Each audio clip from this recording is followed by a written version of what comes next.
Shamarran biyya Arabaa warqii gatiin qaalii dhugumatti isin hin qabdan madaallii. Takkaa hin yaaddoofne umriidhaaf hiree hin barbaanne gaarii irra ciisuuf siree. Akka shaamaadhatti qorraaf aduun baquu imimmaan hiyyeessaa isinii karraa haqu.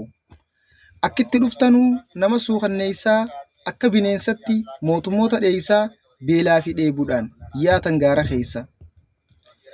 Ibiddarra deemaa baddaa fi gammoojjii akkuma carratti geessan bakka hojii mudannoo fi rakkoo dila kanaa wajjin waan argattan kan nuun gootan sabaaf fajjii waan argattan kan nuun taatan sabaaf fajjii. Kan isiniin jaamu hangan qabuu jechi dhalaa biyya Arabaa dhugatti isin urji.